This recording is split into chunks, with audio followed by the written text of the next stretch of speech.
যিনি তোমাদেরকে কলম ব্যবহারের কলা কৌশল শিখিয়েছেন, আল্লাহ তাআলা যদি কলম ব্যবহারের কলা কৌশল না শিখাতেন তো ঐতিহাসিক অনেক কিছু আমাদের মধ্যে লিপিবদ্ধ থাকতো না। কলমের কারণে অতীতের অনেক কিছু এখনো আমাদের কাছে সংরক্ষিত আছে। কলমের কারণে এরপরে কলম থাকার কারণে লেখাপড়ার মধ্যে এই কলমের ব্যবহার থাকার কারণে পড়ালেখার মেথোডোলজি সহজ হয়েছে। এই যে কলম ব্যবহার আমাদেরকে যিনি শিখিয়েছেন, সবাই বলেন তিনি কি? কোন মুফাসসির বলেছেন নুন ওয়াল কলাম, এই কলম দ্বারা, আমি প্রথম ব্যাখ্যায় বলেছি ওই কলম যেটাকে প্রথম সৃষ্টি করা হয়েছে। আর কোন মুফাসসির বলেছেন সাধারণ কলম, এই কলম ব্যবহারের কৌশল আল্লাহ শিখিয়েছেন যেটা দিয়ে আমরা লিখি। আর কলম, আজ পর্যন্ত কলম দিয়ে যত কিছু লেখা হয়েছে তার মধ্যে শ্রেষ্ঠ হচ্ছে এই কলম দিয়ে আল কোরআন লেখা হয়েছে। কারা লিখেছে? ওয়া মা ইয়াসতুরুন, কিছু ফেরেশতাকে আল্লাহ দায়িত্ব দিয়েছেন, তারা লিখেছে। আল্লাহ তাআলা ওই কলমের কসম করলেন, আল্লাহ বললেন নুন ওয়াল কলামি ওয়া মা ইয়াসতুরুন,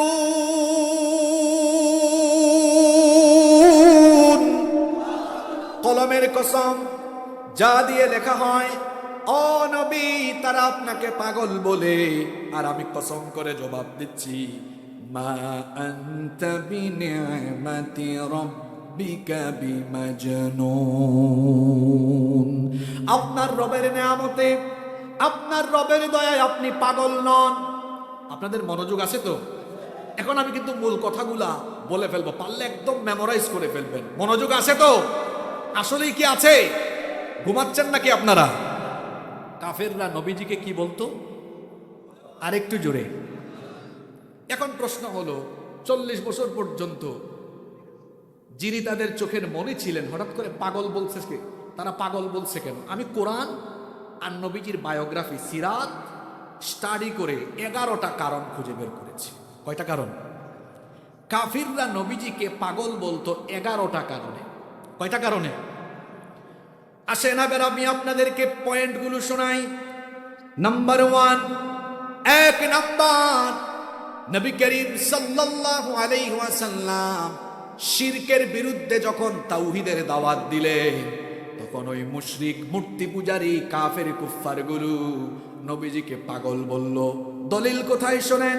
কোরআনুল কারীমের 37 নম্বর সূরা, সূরাতুস সাফফাতের 36 নম্বর আয়াতে আল্লাহ তাআলা বলছেন, ইন্নাহুম কানু ইযা কিলা লাহুম লা ইলাহা ইল্লাল্লাহু ইয়াস্তাকবিরুন ওয়া ইয়াকুলুনা আইন্না লাতারিকু আলিহাতিনা লিশাইরিম মাজনুন। আল্লাহ তাআলা বলছেন, যখন কাফিরদেরকে বলা হলো শিরক আর পৌত্তলিকতা ছাড়ো, আর ঘোষণা দাও লা ইলাহা ইল্লাল্লাহ, আল্লাহ ছাড়া আর কোনো ইলাহ নাই, মাবুদ নাই, যখন এই তাওহীদের দাওয়াত তাদেরকে দেওয়া হলো, তখন তারা কি করলো? ইয়াস্তাকবিরুন, তখন তারা অহংকার করলো। আর তারা যিনি দাওয়াত দিলেন সেই নবীকে তখন বলল, ওয়ায়াকুলুনা আইন্না লাতারিকু আলিহাতিনা লিশাইরিম মাজনুন,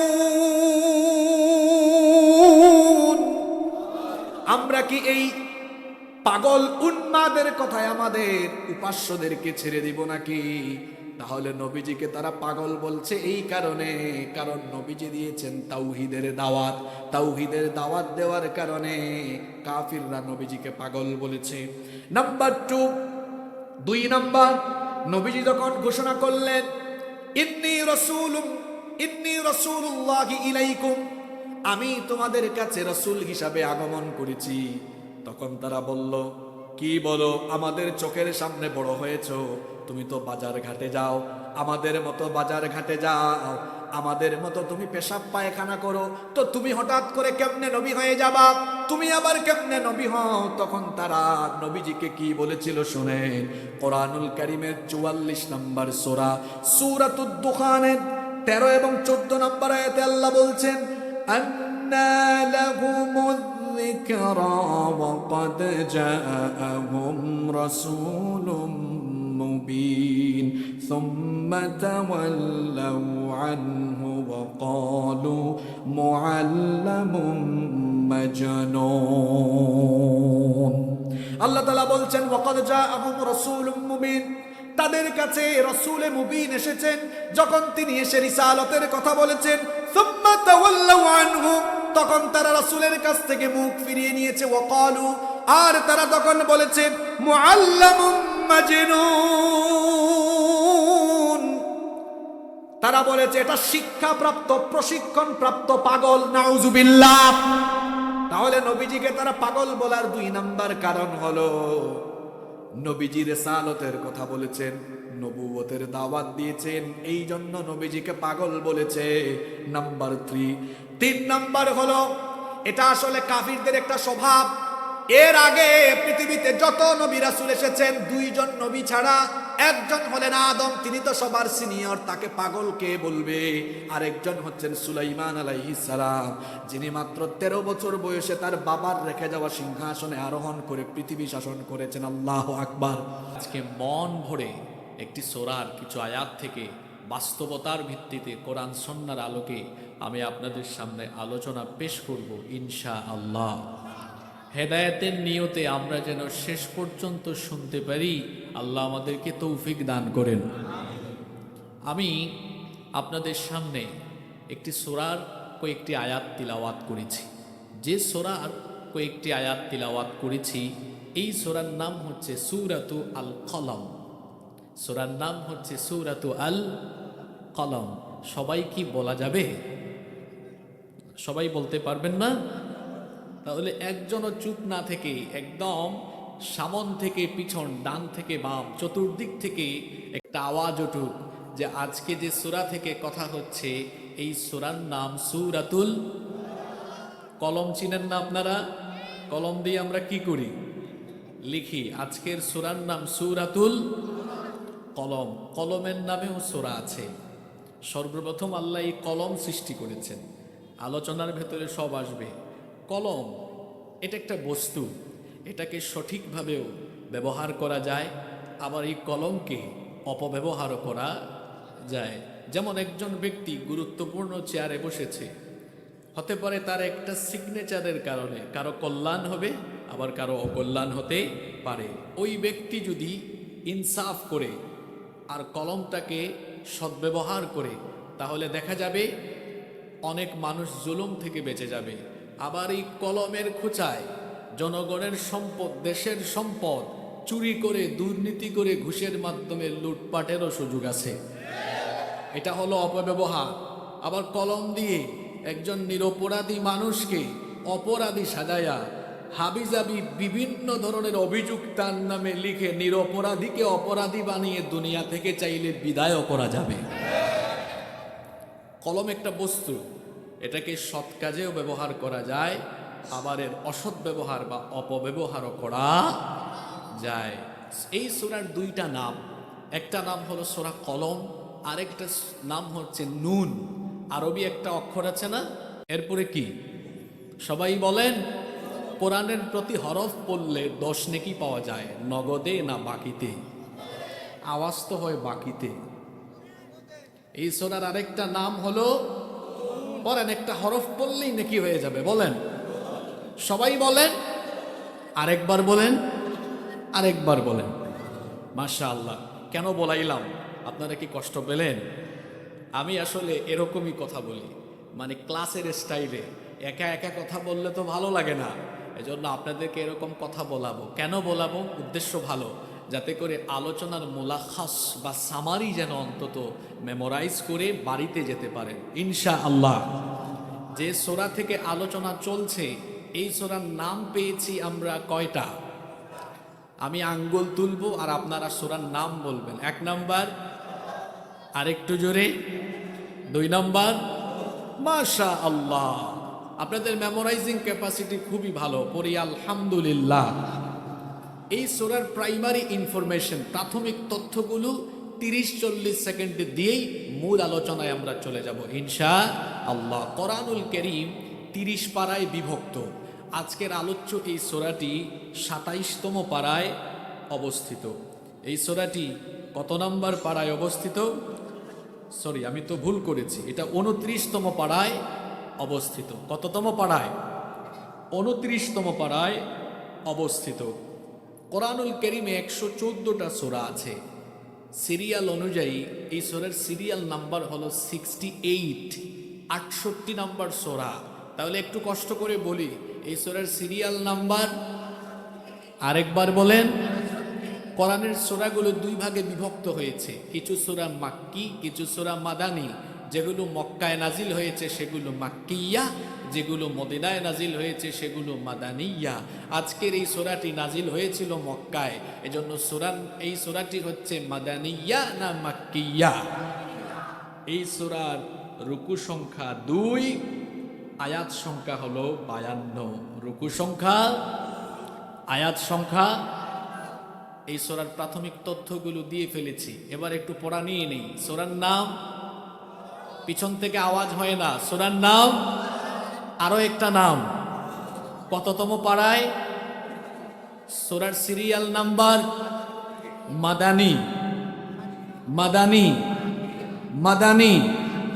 রুকু সংখ্যা, আয়াত সংখ্যা। আলহামদুলিল্লাহ পড়েন, আরেকটু জোরে আলহামদুলিল্লাহ। চলেন আমরা এই সূরাটা শুরু করি। রব্বুল আলামিন বলছেন, নুন ওয়াল কলামি ওয়া মা ইয়াসতুরুন।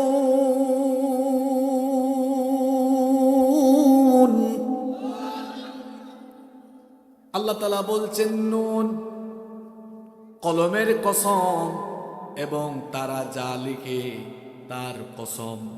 এরপরের আয়াতে আল্লাহ বললেন, মা আনতা বিনি'মাতি রাব্বিকা বিমাজনুন।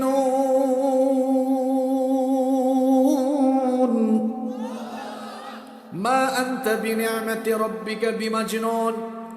আপনার রবের দয়ায়, আপনার রবের অনুগ্রহে হে রাসূল আপনি পাগল নন। আপনার রবের দয়ায় আপনি পাগল নন। আল্লাহ তাআলা বলছেন, নবী গো আপনি পাগল নন। এই আয়াতগুলো বুঝতে হলে সূরা নাজিলের সময়কাল এবং প্রেক্ষাপট, ব্যাকগ্রাউন্ড আপনাদেরকে বুঝতে হবে। নবী করিম সাল্লাল্লাহু আলাইহি ওয়াসাল্লাম, কেউ তো পড়লেন না, পড়েন সাল্লাল্লাহু আলাইহি ওয়াসাল্লাম। জন্মের পর থেকে 40 বছর পর্যন্ত কাফেরদের চোখের মণি ছিলেন, চোখের সামনে বড় হয়েছেন। তারা নবীজিকে অন্তর থেকে ভালোবাসতো, নবীজিকে বড় পছন্দ করত। নবীজি গোটা আরবের সবার কাছে চোখের মণি ছিলেন। তারাই নবীজিকে বলেছিল সত্যবাদী, তারাই নবীজিকে বলল আল আমিন। তারা নবীজিকে এত বিশ্বাস করত, তাদের টাকা পয়সা ধন সম্পদ এনে নবীজির কাছে তারা আমানত রেখে দিত, গচ্ছিত রেখে দিত। কিন্তু যেই দিন হেরা গুহায় সাইয়েদনা জিবরিল আমিন নবীজির কাছে অগ্নি আগমন করলেন, আর নবীজি যেদিন থেকে কোরআনের দাওয়াত, দ্বীনের দাওয়াত আরম্ভ করলেন, দৃশ্যপট বদলে গেল। দৃশ্যপটের পরিবর্তন দেখা দিল। যেই ব্যক্তি ছিলেন তাদের কাছে চোখের মণি, এবার সেই ব্যক্তিটি তাদের কাছে হয়ে গেলেন উন্মাদ এবং পাগল। নাউযুবিল্লাহ। কাফিরদের এই কথার জবাব দিতে গিয়ে আল্লাহ তাআলা প্রথম আয়াতে বললেন নুন। এই নুনের ব্যাখ্যা আগে শোনেন। অনেকগুলো ব্যাখ্যা তাফসীরে এসেছে। আমি প্রায় 12-14টা তাফসীর পড়ে এই নুন সম্পর্কে যতগুলো ব্যাখ্যা পেয়েছি তার মধ্যে থেকে 3-4টা আপনাদেরকে বলি, কারণ একটার পিছনে সময় ব্যয় করলে বাকিগুলা আজকে বলা যাবে না। এজন্য অল্প অল্প করে বলবো যেন আমি আমার মূল কথাগুলো বলতে পারি ইনশাআল্লাহ। কোরআনুল কারীমের 114টা সূরার মধ্যে 29টা সূরা শুরু হয়েছে হরুফে মুকাত্তাআত দিয়ে। হরুফে মুকাত্তাআত মানে হলো কাটা কাটা অক্ষর, বিচ্ছিন্ন অক্ষর। যেমন সূরা ফাতিহার পরের সূরা সূরা বাকারা শুরু হয়েছে হরুফে মুকাত্তাআত দিয়ে, আলিফ লাম মিম। আবার আমাদের পছন্দের সূরা আছে না, ইয়া সিন, আছে ত সিন মিম। সূরা সদ শুরু হয়েছে সদ দিয়ে, সূরা কফ শুরু হয়েছে কফ দিয়ে। এইরকম কোরআনের 29টা সূরা শুরু হয়েছে হরুফে মুকাত্তাআত দিয়ে। বিচ্ছিন্ন এই অক্ষরগুলোর অর্থ দুনিয়ার কোনো মুফাসসির, মুহাদ্দিস, মুফতি, আলেম, বুজুর্গ, পীর, মাশায়েখ, এমনকি যার উপরে কোরআন নাজিল হয়েছে হয়তো তিনি জানতেন, কিন্তু আমাদেরকে এগুলো তিনি জানান নাই। এগুলোর অর্থ আমরা জানি না। ওয়াল্লাহু আ'লামু বিমুরাদিহি, এগুলার অর্থ এবং ব্যাখ্যা কি এটা কেবলমাত্র যিনি জানেন, গলার আওয়াজ বড় করে বলেন তিনি কে? রব্বুল আলামিন কোরআনুল কারীমের 3 নম্বর সূরা, সূরা আলে ইমরানের 7 নম্বর আয়াতে বললেন, হুয়াল্লাযী আনজালা আলাইকাল কিতাবা মিনহু আয়াতুম মুহকামাতুন হুন্না উম্মুল কিতাবি ওয়া উখারু মুতাশাবিহাত। আল্লাহ তাআলা বলছেন তিনি হচ্ছেন সেই সুমহান সত্তা যিনি আপনার উপরে কিতাব নাজিল করেছেন। এই কিতাবের ভেতরে কিছু আয়াত আছে স্পষ্ট, যেগুলো পড়লে অর্থ বোঝা যায়, ব্যাখ্যা বোঝা যায়। এগুলো হচ্ছে উম্মুল কিতাব, কিতাবের বেসিক অংশ, মূল অংশ। ওয়া উখারু মুতাশাবিহাত, আর কিছু আয়াত এমন আছে যেগুলোর অর্থ বোধগম্য নয়, যেগুলোর অর্থ বোঝা যায় না। ফাআম্মাল্লাযীনা ফী কুলুবিহিম যায়গুন ফায়াত্তাবিউনা মা তাশাবাহা মিনহু ইবতিগাআল ফিতনাতি ওয়া ইবতিগাআ তা'উইলিহি, যাদের অন্তরে বক্রতা আছে সেই সকল লোকেরা ফিতনার উদ্দেশ্যে এই সকল অস্পষ্ট আয়াতগুলো নিয়ে অস্পষ্ট আয়াতের ব্যাখ্যা অনুসন্ধান করে এবং সেগুলো নিয়ে তারা সময় ব্যয় করে। আল্লাহ তাআলা বলেছেন, ওয়ামা ইয়ালামু তা'উইলাহু ইল্লাল্লাহ।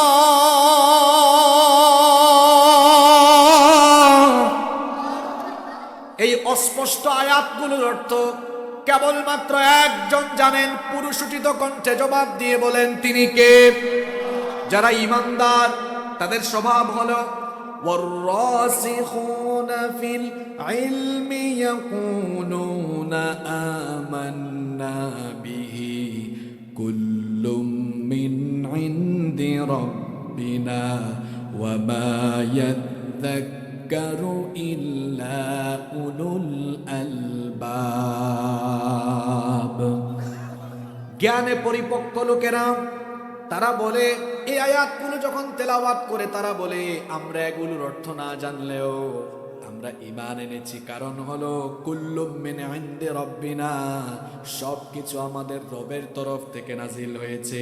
ঈমানদার যারা তারা এই কোরআনের স্টার্টিং থেকে এন্ডিং পর্যন্ত, মিনাল বিদায়া ইলান নিহায়া, শুরু থেকে শেষ পর্যন্ত ঈমান আনে। তার কারণ হলো কোরআনের আগাগোড়া যা আছে সব কিছু যার তরফ থেকে নাজিল হয়েছে তিনি কে?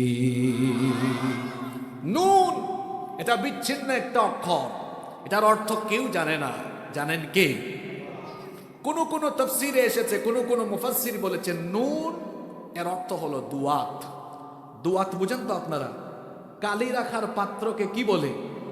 দোয়াত বলে। এখন তো কলমের ভেতরে কালি ঢুকানো আছে, কিন্তু একটা সময় ছিল দোয়াতের মধ্যে কালি রাখা হতো, তারপর সেখান থেকে কালি নিয়ে নিয়ে মানুষ লিখত। এগুলা এখনকার জেনারেশনের পোলা পাইন, এরা এগুলা বুঝবে না, চিন্তাও করবে না। আরো 2-3 জেনারেশন পরে ব্যাখ্যা বুঝাইতে আরো মারাত্মক কষ্ট হইতে পারে, কারণ দিন দিন তো আমরা অনেক আপডেট হয়ে যাচ্ছি। নুন মানে দোয়াত, ওয়াল কলামি, কলমের কসম, ওয়ামা ইয়াসতুরুন, এবং কলম দিয়ে যা লেখা হয় তার কসম। কোন কোন মুফাসসির বলেছেন নুন দিয়ে এখানে মাছ বোঝানো হয়েছে। নুন দিয়ে কি বোঝানো হয়েছে? কথা বলেন, আরেকটু জোরে বলেন। কোরআনুল কারীমে একজন নবীকে মাছওয়ালা নবী বলা হয়েছে। আপনারা উত্তর যেন দিতে পারেন, এজন্য হালকা এগিয়ে দিই আপনাদেরকে। একজন নবীকে মাছ গিলে ফেলেছিল, ওই নবীকে মাছওয়ালা নবী বলা হয়। ওই নবীর নাম কি? মাশাআল্লাহ। আবার বলেন ইউনুস আলাইহিস সালাম, কোরআনে কারীমে তাকে যান্নুন বলা হয়েছে, সূরা আম্বিয়াতে বলা হয়েছে যান্নুন, মাছওয়ালা নবী। আবার যে সূরা আজকে আলোচনা হচ্ছে এই সূরার শেষের দিকে বলা হয়েছে সাহিবুল হুত, মানে মাছওয়ালা নবী। এখানে কোন কোন মুফাসসির বলেছেন নুন দিয়ে ওই ইউনুস নবী উদ্দেশ্য। এখন আপনারা বলবেন সূরার শুরুতে ইউনুস নবীর কথা কেন এসেছে? কেন এসেছে তাইলে শোনেন। এই নবীকে যে নুন বলা হয়, যান্নুন, এটা কোথায় আছে শোনেন।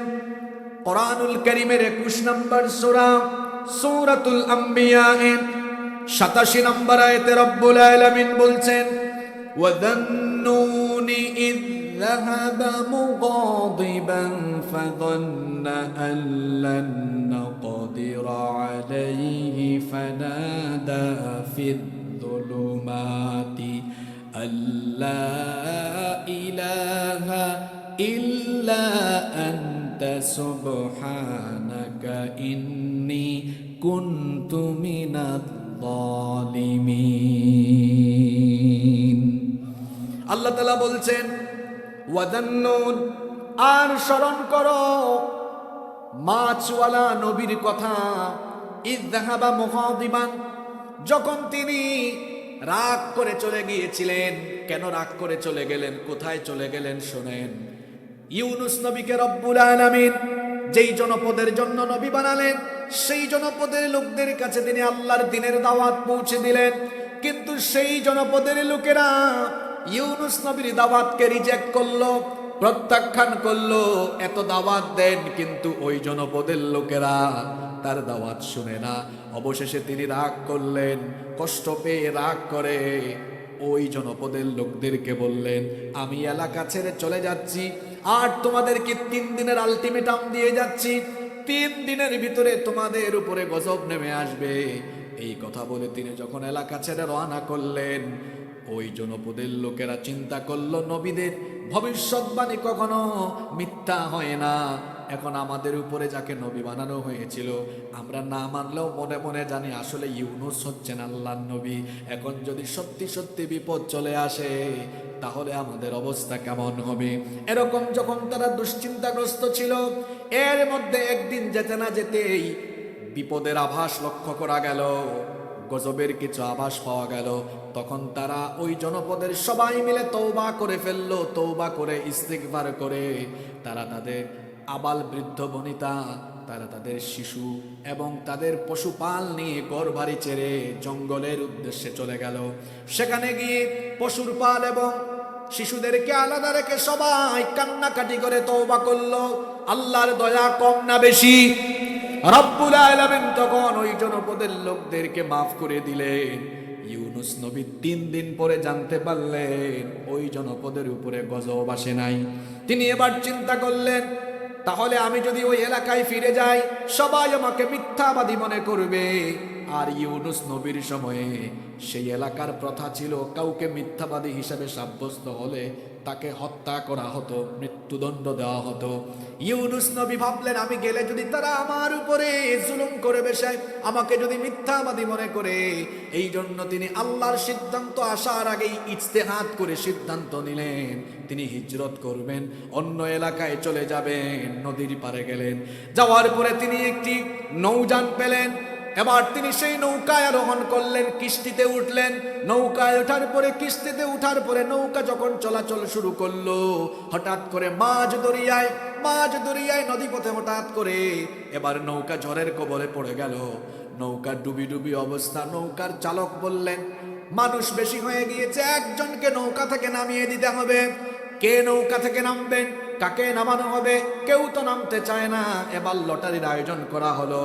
প্রথমবার লটারিতে ইউনুস নবীর নাম উঠলো, দ্বিতীয়বার লটারি করা হলো, দ্বিতীয়বার ইউনুস নবীর নাম উঠলো, তৃতীয়বার লটারি দেওয়া হলো, তৃতীয়বার ইউনুস নবীর নাম উঠলো।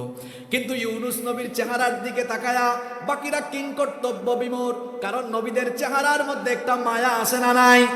আল্লাহওয়ালা মানুষদের চেহারায় একটা মায়া থাকে।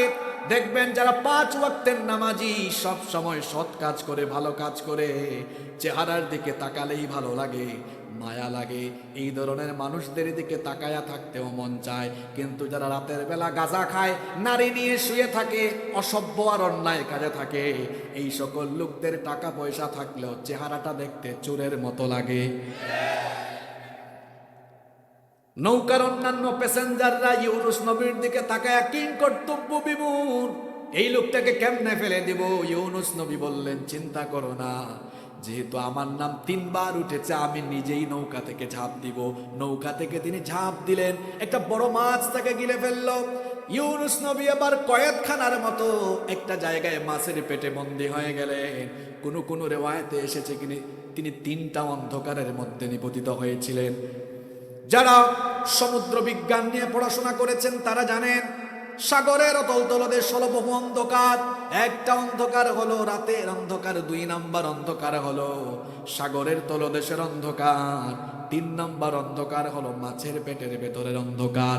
এই ত্রিবিধি অন্ধকারে নিপতিত হয়ে ইউনুস নবী দেখলেন, আমি এমন জায়গায় বিপদে পড়েছি, এখান থেকে কোনো মানুষ, জিন বা ফেরেশতা কেউ আমাকে উদ্ধার করতে পারবে না, কেবলমাত্র যিনি আমাকে বাঁচাতে পারবেন। সবাই বলেন, তিনি কি? তখন তিনি মাছের পেটের ভেতর থেকে আল্লাহ তাআলার কাছে ফরিয়াদ করলেন। এই দোয়াটা ছোট বড় সবার আপনাদের মুখস্থ আছে, যেটাকে আমরা দোয়ায়ে ইউনুস বলি। সবাই আমার সঙ্গে মহব্বতে পড়েন।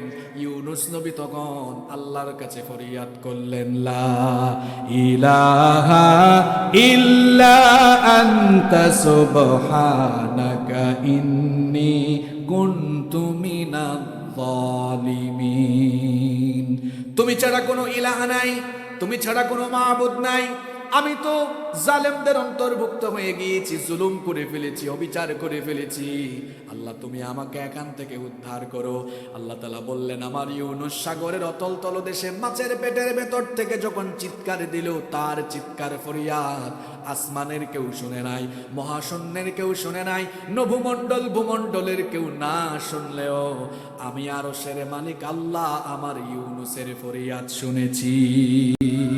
শোনার পরে আমি সঙ্গে সঙ্গে জবাবও দিয়েছি, ফাস্তাজাবনা লাহু ওয়া নাজ্জাইনাহু মিনাল গাম্মি ওয়া কাযালিকা নুনজিল মুমিনিন।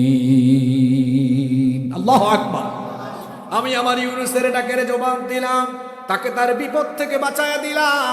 এরপরে আল্লাহ আমার আপনার আমাদের কথা বলছেন, ওয়া কাযালিকা, এই রকম করে যদি আমার মুমিন বান্দারাও দুনিয়াতে কোনো বিপদে মুসিবতে পড়ে আমার কাছে সাহায্য চায়, নুনজিল মুমিনিন, আমি আল্লাহ মুমিনদেরকে জানায়া দিচ্ছি, আমিও আমার বান্দাদেরকে নিজের দায়িত্বে তাদের বিপদ থেকে আমি বাঁচায়া দেব। এই জন্য যা চাইব সেটা কি মাজারে না আল্লাহর কাছে? আরো জোরে বলেন, কার কাছে? আমার দেশে কিছু লোক আছে অজ্ঞ জাহেল, মাজারে গিয়ে চায় খাজা কুস্ত আজা, বাবা এইটা দেন ওইটা দেন। কোনো মানুষকে কিচ্ছু দিতে পারে না। যা চাইবেন সব কিছু চাইতে হবে কার কাছে? যেভাবে ইউনুস নবী চেয়েছিলেন। তো এখানে নুন বলে কোন মুফাসসির বলেছেন ওই মাছওয়ালা নবী জান্নুনের কথা বলা হয়েছে। প্রশ্ন হলো কেন বলা হয়েছে? এর কারণ হলো এর পরের আয়াতে তো আল্লাহ বলেছেন, ও নবী, কাফেররা আপনাকে পাগল বলে, আর আমি বলছি আমার দয়ায় আপনি পাগল নন। এরপরে এই কথা বলতে গিয়ে প্রথমে নুন আল্লাহ জন্য বলেছেন, যেভাবে করে ইউনুস নবী দাওয়াতি ময়দান ছেড়ে দিয়েছেন, ওভাবে আপনি দাওয়াতি ময়দান ছেড়ে দিবেন না। দাওয়াত দিতে গিয়ে যদি কেউ কথা না শুনে পাগল বলে গালিগালাজ করে, তখন আপনি রাগ করে ইউনুস নবীর মতো ময়দান ছেড়ে দিবেন না। ময়দানে যত জুলুম আসবে, নির্যাতন আসবে, নিপীড়ন আসবে, ধৈর্য ধরে ময়দানের উপরে টিকে থাকা লাগবে। কথা কি বোঝা যায়?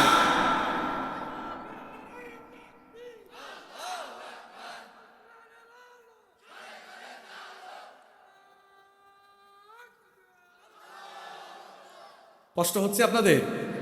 এরপরে আল্লাহ বলেন, ওয়াল কলম, কলমের কসম। কিসের কসম? আরেকটু জোরে বলেন। আল্লাহ তাআলা সর্বপ্রথম কলম সৃষ্টি করেছেন। প্রথমে মানুষ নয়, আসমান নয়, জমিন নয়, আরশ নয়, কুরসি নয়, লৌহ নয়, বরং আল্লাহ সর্বপ্রথম যা সৃষ্টি করেছেন, জুড়ে বলেন সেটার নাম কি? আরো জুড়ে বলেন সেটার নাম কি? শুনেন, মুসলিম শরীফের হাদিস, আব্দুল্লাহ ইবনে আমর ইবনুল আস রাদিয়াল্লাহু আনহুমা, এই হাদিসের বর্ণনাকারী সাহাবী, তিনি বলছেন সামি'তু রাসূলুল্লাহি, মহব্বতে পড়েন সাল্লাল্লাহু আলাইহি ওয়াসাল্লাম, তিনি বলেছেন আমি নবীজিকে বলতে শুনেছি, তিনি বলেছেন কাতাবাল্লাহু মাকাদিরাল খালাইকি ক্বাবলা আন ইয়াখলুকাস সামাওয়াতি ওয়াল আরদা বি50 আলফ সানা। তিনি বলেছেন, রাসূল করিম সাল্লাল্লাহু আলাইহি ওয়াসাল্লাম বলেছেন, সৃষ্টি জগতের সকল কিছু সৃষ্টি 50,000 বছর পূর্বে আল্লাহ তাআলা কলম সৃষ্টি করেছেন। আসমান জমিন সৃষ্টির কত বছর পূর্বে কলম সৃষ্টি করেছেন? আরো জোরে বলেন। 50,000 বছর পূর্বে আল্লাহ কলম সৃষ্টি করেছেন। এরপরে আল্লাহ কলমকে অর্ডার করেছেন, উক্তুব, লিখো। কলম তখন বলল মাদা আক্তুব, আল্লাহ আমি কি লিখব? আল্লাহ তখন কলমকে অর্ডার দিলেন, উক্তুব মাকাদিরা কুল্লি শাইইন হাত্তা তাকুমাস সাআ, কিয়ামত পর্যন্ত যা কিছু হবে সকল সৃষ্টি জগতের তাকদীর তুমি লিখো।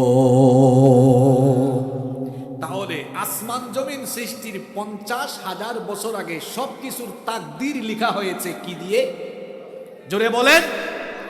এখানে কলম দিয়ে, ওই কলম উদ্দেশ্য হতে পারে, অর্থাৎ নবীজি নবুয়তের দাওয়াত শুরু করার পর কাফেররা নবীজিকে পাগল যখন বলছে, আল্লাহ কলমের কসম করে বললেন কাফিরের দল, তিনি হঠাৎ করে নবী হন নাই, আসমান জমিন সৃষ্টির 50,000 বছর আগেই লেখা হয়েছে, তাকে আমি নবী বানাবো। আল্লাহু আকবার। কোন কোন মুফাসসির বলেছেন কলম দ্বারা সেই কলম উদ্দেশ্য যেটা প্রথমে সৃষ্টি করা হয়েছে। কোন কোন মুফাসসির আবার বলেছেন কলম দিয়ে আমরা যে কলম ব্যবহার করি এই সাধারণ কলম বোঝানো হয়েছে। তবে আমরা যে কলম ব্যবহার করি এটা আমরা নিজেরা এই কলম ব্যবহারের কৌশল শিখি নাই। সর্বপ্রথম আয়াত নাজিল হয়েছে পড়ালেখার আয়াত। কিসের আয়াত? আরেকটু জোরে বলেন। এখন অনেকে বলে মোল্লারা কি শিক্ষা ব্যবস্থা নিয়ে মোল্লারা কি কথা বলবে? তো শোনেন, আল্লাহ তাআলা কোরআনের মধ্যে সর্বপ্রথম নামাজের আয়াত দেন নাই, রোজার আয়াত দেন নাই, যাকাতের আয়াত দেন নাই, হজের আয়াত দেন নাই। প্রথমে আল্লাহ দিয়েছেন পড়ালেখার আয়াত। কথা বুঝে থাকলে বলেন, সবার আগে আল্লাহ দিয়েছেন কিসের আয়াত? পড়া এবং লেখা কোথায় আছে শোনেন। প্রথমেই জিবরিল নবীজির কাছে ওহী নিয়ে আসলেন, নাজিল হয়ে গেল ইকরা বিসমি রাব্বিকাল্লাযী খালাক খালাকাল ইনসানা মিন আলাক ইকরা ওয়া রাব্বুকাল আকরামুল্লাযী আল্লামা বিল কলম আল্লামাল ইনসানা মা লাম ইয়ালাম। বুদ্ধিজীবী বুদ্ধি হইতে হইতে মাথার মাঝখানের সব চুল পড়ে গেছে, মুসাসে দাড়ি নাই। তারা বলে মোল্লারা এগুলো কি বুঝবে? তো শুন, মোল্লারা কি বুঝে। সর্বপ্রথম পড়ালেখার থিওরি এই কোরআনে দেওয়া হচ্ছে। পড়ালেখা আমাদেরকে শিখাচ্ছ, আর কই মোল্লারা কি জানে। এজন্য ওই তথাকথিত বুদ্ধিজীবীরা প্রথমে 2-3 দিন না বুঝে মোল্লাদের সাথে টকশুতে বসেছিল। তারপর মোল্লাদের সাথে টকশুতে বসার পরে যখন দেখে ইজ্জত আর থাকে না, মোল্লাদের ধারে কাছে এসে বসার আর কোনো সাহসও করে না। মনে করে মোল্লারা শুধু আরবি জানে।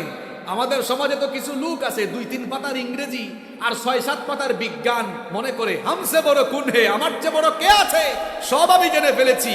যে আলেমরা 30 পারা কোরআন সিনায় ঢুকিয়ে ফেলেছে, হাজার হাজার আয়াত, হাজার হাজার হাদিস সিনায় ভেতরে ঢুকে রেখেছে, সেই আলেমরা তোমার 2-3 পাতার ইংরেজি আর 6-7 পাতার বিজ্ঞান চাপায়া চুপায়া খেয়ে ফেলতে পারবে। কথা কি বোঝা যায়? কষ্ট হচ্ছে নাকি?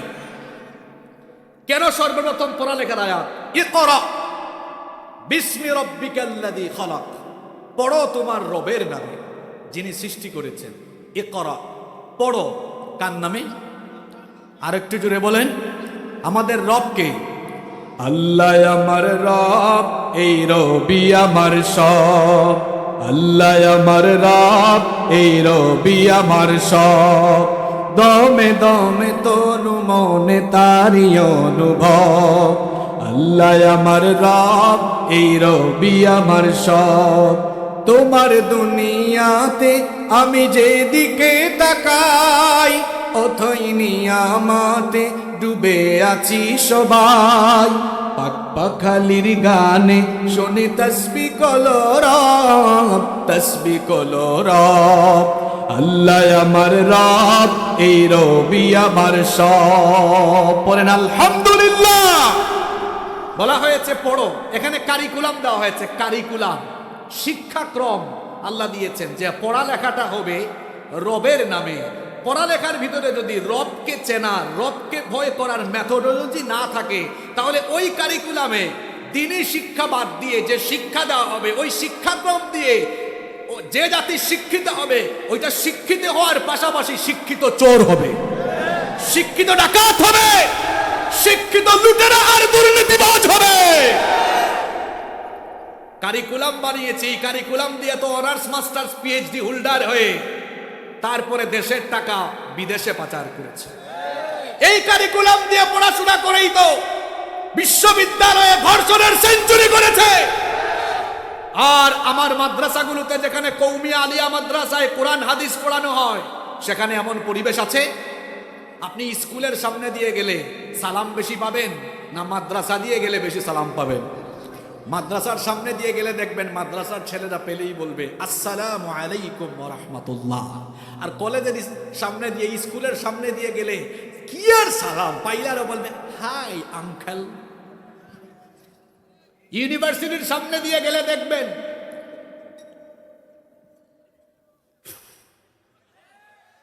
বলবেন হুজুর আপনি এত কিছু জানেন কেমনে? হুজুর স্কুলেও পড়েছে, কলেজেও হুজুর স্কুলেও পড়েছে, মাদ্রাসায়ও পড়েছে, বিশ্ববিদ্যালয়েও পড়েছে। আমাদের দেশের বিশ্ববিদ্যালয়ে পড়ুয়ারা মনে করে মাদ্রাসার ছেলেরা কি জানে, তারা মনে করে নিজেরা অনেক আপডেটেড। তারা আপডেট হইতে হইতে এত আপডেট হইছে, কলেজে আর বিশ্ববিদ্যালয়গুলোতে ঢুকলে দেখা যায় কবুতরের জুড়ার মতো ছেলে মেয়েরা বসে বসে ঢলাঢলি আর মাখামাখি করে বাদাম খায়। আমার মাদ্রাসার ক্যাম্পাসের ভিতরে এসব পাওয়া যায় না। বিশ্ববিদ্যালয়ের হলগুলোতে রাতের বেলা ঢুকলে দেখা যায় বিভিন্ন রুমে গাঁজার গন্ধে রুমের সামনে দিয়ে হাঁটা যায় না। আমার মাদ্রাসার হোস্টেলগুলোতে এগুলো আছে, কথা বলেন আছে? শিক্ষা ব্যবস্থায় যতদিন না কোরআন থাকবে, হাদিস থাকবে, কোরআন হাদিস তো দূরের কথা, এখন শিক্ষা ব্যবস্থায় বেসিক বিষয়গুলোকেও তুলে দেওয়া হচ্ছে। আমরা কথা বললে এনএসআই, ডিবি, গোয়েন্দার ভাইয়েরা মাহফিলের পরে আমাদেরকে বলে হুজুর এগুলো বললেন কেন? আপনারা কেন জনগণকে উস্কে দেন? এখানে তো 6-7 পড়ুয়া অনেক ছেলে মেয়েদের বাপ মারা আছে, তারা তো জানে স্কুল কলেজে এখন তাদের ছেলে মেয়েরা গিয়ে পড়ালেখা করে না, ডিম বাজি আর আলু ভর্তা কেমনে বানায় এটা শিখে। আমরা কি আমাদের ছেলে মেয়েদেরকে বাবুর্চি আর কাজের বুয়া বানানোর দায়িত্ব স্কুল কলেজকে দিয়েছি নাকি?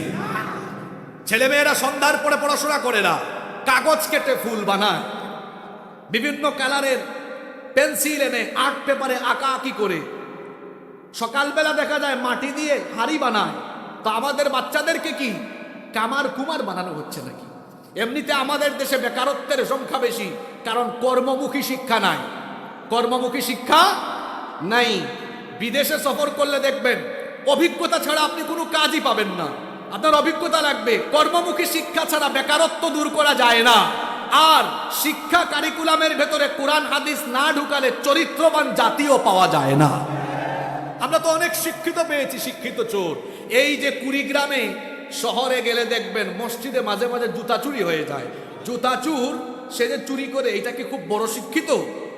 অর্ধশিক্ষিত বা অশিক্ষিত চোর। আর গুরুত্বপূর্ণ চেয়ারে বসে কলমের খোঁচায় শত শত কোটি টাকা চুরি করে খায়া ফেলে, এটা কি অশিক্ষিত না শিক্ষিত চোর? দুটাই তো চোর, ক্যাটাগরি ভিন্ন, একটা শিক্ষিত আরেকটা অশিক্ষিত। এত পড়াশোনা করে ও চুরি করে কেন? কারণ তার কারিকুলামের ভেতরে নৈতিক শিক্ষা পায় নাই। যদি কোরআন হাদিস পড়ে নৈতিক শিক্ষা লাভ করত, তাহলে সে রাষ্ট্র আর জনগণের সম্পদ চুরি করত না। কথা কি বোঝা যায়? আল্লাহ জন্য সর্বপ্রথম দিয়েছেন পড়ালেখার আয়াত, পড়ালেখা শিখাচ্ছেন। পড়ো কার নামে? রবের নামে। কার নামে? রবের নামে। আমাদের দেশের হুজুররা কি বেগম পাড়ায় বাড়ি বানিয়েছে নাকি? হুজুরদের তো বাড়ি ঘড়ি নাই, টিনের বাড়ি, কোন হুজুরের ফ্ল্যাটও নাই। দুই একজন থাকতে পারে, সেটা ভিন্ন কথা, বেশিরভাগ হুজুরদের বাড়ি ঘড়ি নাই, দেখা যাচ্ছে তাদের যে পয়সাগুলো থাকে সেগুলো মসজিদ মাদ্রাসা আর দিনের খেদমত এগুলোতে বিলীন করে চলে যায়।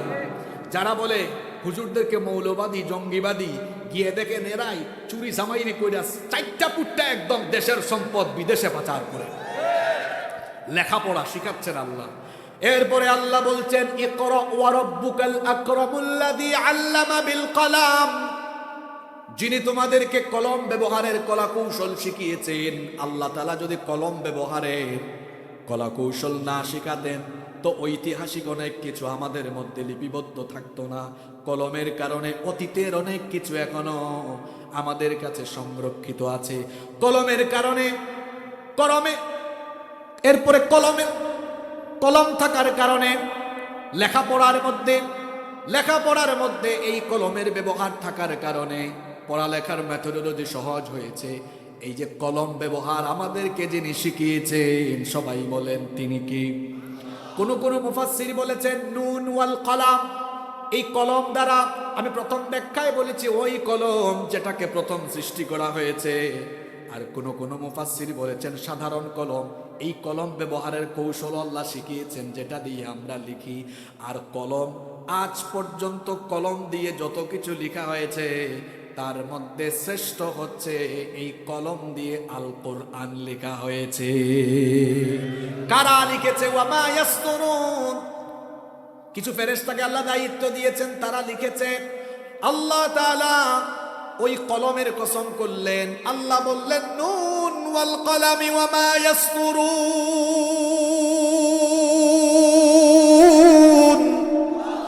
কলমের কসম, যা দিয়ে লেখা হয়। ও নবী, তারা আপনাকে পাগল বলে, আর আমি কসম করে জবাব দিচ্ছি মা আনতা বিনিআমাতি রাব্বিকা বিমাজনুন, আপনার রবের নেয়ামতে, আপনার রবের দয়ায় আপনি পাগল নন। আপনাদের মনোযোগ আছে তো?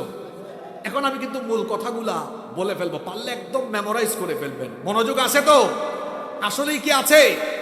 ঘুমাচ্ছেন নাকি আপনারা? কাফেররা নবীজিকে কি বলতো? আরেকটু জোরে। এখন প্রশ্ন হলো 40 বছর পর্যন্ত যিনি তাদের চোখের মনে ছিলেন হঠাৎ করে পাগল বলছে কে? তারা পাগল বলছে কেন? আমি কোরআন আর নবীজির বায়োগ্রাফি সিরাত স্টাডি করে 11টা কারণ খুঁজে বের করেছি। কয়টা কারণ? কাফিররা নবীজিকে পাগল বলতো 11টা কারণে। কয়টা কারণে? আসেন এবার আমি আপনাদেরকে পয়েন্টগুলো শোনাই। নাম্বার 1, এক নাম্বার, নবী করিম সাল্লাল্লাহু আলাইহি ওয়াসাল্লাম শিরকের বিরুদ্ধে যখন তাওহীদের দাওয়াত দিলেন, তখন ওই মুশরিক মূর্তি পূজারী কাফের কুফফারগুলো নবীজিকে পাগল বলল। দলিল কোথায় শোনেন? কোরআনুল কারীমের 37 নম্বর সূরা, সূরাতুস সাফফাতের 36 নম্বর আয়াতে আল্লাহ তাআলা বলছেন ইন্নাহুম কানু ইযা কিলা লাহুম লা ইলাহা ইল্লাল্লাহু ইয়াস্তাকবিরুন ওয়া ইয়াকুলুনা ইন্না লাতারিকু আলিহাতিনা লিশাইরিম মাজনুন। আল্লাহ তাআলা বলছেন যখন কাফিরদেরকে বলা হলো শিরক আর পৌত্তলিকতা ছাড়ো আর ঘোষণা দাও লা ইলাহা ইল্লাল্লাহ, আল্লাহ ছাড়া আর কোনো ইলাহ নাই, মাবুদ নাই, যখন এই তাওহীদের দাওয়াত তাদেরকে দেওয়া হলো তখন তারা কি করলো? ইয়াস্তাকবিরুন, তখন তারা অহংকার করলো। আর তারা যিনি দাওয়াত দিলেন সেই নবীকে তখন বলল ওয়ায়াকুলুনা ইন্না লাতারিকু আলিহাতিনা লিশাইরিম মাজনুন, আমরা কি এই পাগল উন্মাদের কথায় আমাদের উপাস্যদেরকে ছেড়ে দিব নাকি? তাহলে নবীজিকে তারা পাগল বলছে এই কারণে, কারণ নবীজি দিয়েছেন তাওহীদের দাওয়াত। তাওহীদের দাওয়াত দেওয়ার কারণে কাফিররা নবীজিকে পাগল বলেছে। নাম্বার 2 নাম্বার, নবীজি যখন ঘোষণা করলেন ইন্নী রাসূলুল্লাহি ইলাইকুম, আমি তোমাদের কাছে রাসূল হিসাবে আগমন করেছি, তখন তারা বলল, কি বলো, আমাদের চোখের সামনে বড় হয়েছো, তুমি তো বাজার ঘাটে যাও, আমাদের মতো বাজার ঘাটে যাও, আমাদের মতো তুমি পেশাব পায়খানা করো, তো তুমি হঠাৎ করে কেমনে নবী হয়ে যাবা? তুমি আবার কেমনে নবী হও? তখন তারা নবীজিকে কি বলেছিল শুনে, কোরআনুল কারীমের 44 নম্বর সূরা সূরাতুদ দুখানের 13 এবং 14 নম্বর আয়াতে আল্লাহ বলছেন, আন্না লাহুমুয যিকরা ওয়া ক্বাদ জাআহুম রাসূলুম মুবিন সুম্মা তাওয়াল্লাউ আনহু ওয়া ক্বালু মুআল্লামুম মাজনুন। আল্লাহ তাআলা বলছেন, ওয়া ক্বাদ জাআহুম রাসূলুম মুবিন, তাদের কাছে রাসূলে মুবিন এসেছেন। যখন তিনি এসে রিসালাতের কথা বলেছেন, সুম্মা তাওয়াল্লাউ আনহু, তখন তারা রাসূলের কাছ থেকে মুখ ফিরিয়ে নিয়েছে। ওয়াকালু, আর তারা তখন বলেছে, মুআল্লামুম মাজনুন, তারা বলেছে এটা শিক্ষাপ্রাপ্ত প্রশিক্ষণপ্রাপ্ত পাগল। নাউজুবিল্লাহ। তাহলে নবীজিকে তারা পাগল বলার 2 নাম্বার কারণ হলো, নবীজি রিসালাতের কথা বলেছেন, নবুয়তের দাওয়াত দিয়েছেন, এই জন্য নবীজিকে পাগল বলেছে। নাম্বার 3 নাম্বার হলো, এটা আসলে কাফিরদের একটা স্বভাব। এর আগে পৃথিবীতে যত নবী রাসূল এসেছেন, 2 জন নবী ছাড়া, একজন হলেন আদম, তিনি তো সবার সিনিয়র, তাকে পাগল কে বলবে? আরেকজন হচ্ছেন সুলাইমান আলাইহিস সালাম, যিনি মাত্র 13 বছর বয়সে তার বাবার রেখে যাওয়া সিংহাসনে আরোহণ করে পৃথিবী শাসন করেছেন। আল্লাহু আকবার। 2 জনকে দিয়ে আল্লাহ পৃথিবী শাসন করিয়েছেন। একজন হচ্ছেন আল্লাহর নবী সুলাইমান, আরেকজন হলেন যুলকারনাইন, যার কাহিনী সূরা কাহফের শেষাংশের দিকে আছে। তো সুলাইমান আর আদম আলাইহিস সালাম, এই 2 জন নবী ছাড়া সকল নবীরা যখন দাওয়াত দিয়েছেন, ওই নবীদের কওমের কাফের কুফফাররা নবীদেরকে সর্বপ্রথম পাগল বলেছে। জুড়ে বলেন, কি বলেছে? রব্বুল আলামিন কোরআনুল কারীমে সূরা যারিয়াতের 52 নম্বর আয়াতে বলছেন, কাযালিকা মা আতাল্লাযীনা মিন ক্বাবলিহিম মির রাসূলিন ইল্লা ক্বালু সাহিরুন আও মাজনুন। অনুরূপভাবে ইতিপূর্বে যত নবী রাসূল এসেছিলেন, তাদের কওমের লোকেরা বলেছিল, তুমি একটা জাদুকর, তুমি একটা পাগল।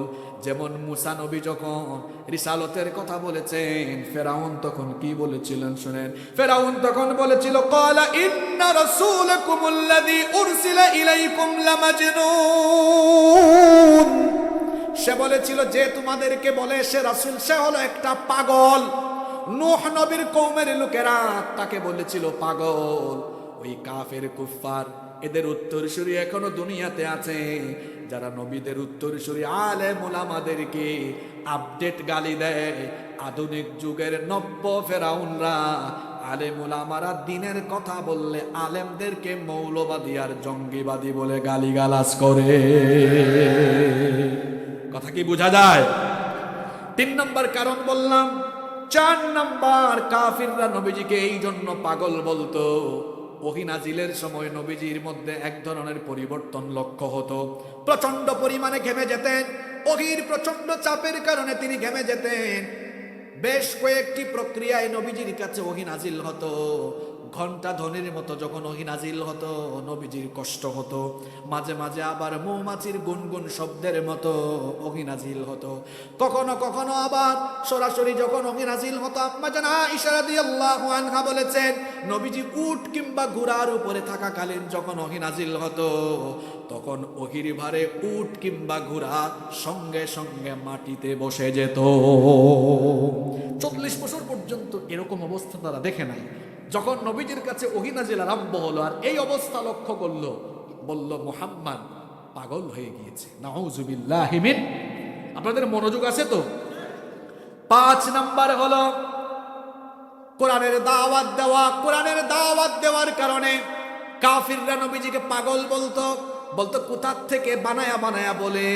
যেমন আল্লাহ কোরআনে বলেছেন, ওয়াকালু ইয়া আইয়ুহাল্লাযী নুজ্জিলা আলাইহি যিকরু ইন্নাকা লামাজনুন। তারা বলতো, যার উপরে কোরআন নাজিল হয় সে একটা উন্মাদ মাজনুন পাগল ছাড়া আর কিছুই নয়, নাউজুবিল্লাহ। এরপরে দেখেন 6 নাম্বার কারণ হলো নবী যখন ইকামাতে দিনের কাজ আরম্ভ করলেন তখন তারা নবীজিকে পাগল বলল। কথাটা বললাম ইকামাতে দিন, নবীজিকে ইকামাতে দিনের দায়িত্ব দিয়ে পাঠানো হয়েছে। আল্লাহ সূরা সাফের মধ্যে বলেছেন, হুয়াল্লাযী আরসালা রাসূলাহু বিল হুদা ওয়া দীনিল হক লিইয়ুযহিরাহু আলা الدين كله ولو كره المشركون। তিনি হচ্ছেন সেই মহান সত্তা যিনি তার রাসূলকে হেদায়াত এবং দ্বীনে হক দিয়ে পৃথিবীতে পাঠিয়েছেন। কেন পাঠিয়েছেন? লিইয়ুযহিরাহু আলাদ দ্বীনি কুল্লিহি, যাতে করে দুনিয়ার সকল পথ মত আদর্শের উপরে ইসলামকে বিজয়ী আদর্শ হিসাবে প্রতিষ্ঠা করতে পারেন। এই জন্য রাসূলকে যিনি পাঠিয়েছেন গলার আওয়াজ বড় করে বলেন তিনি কে?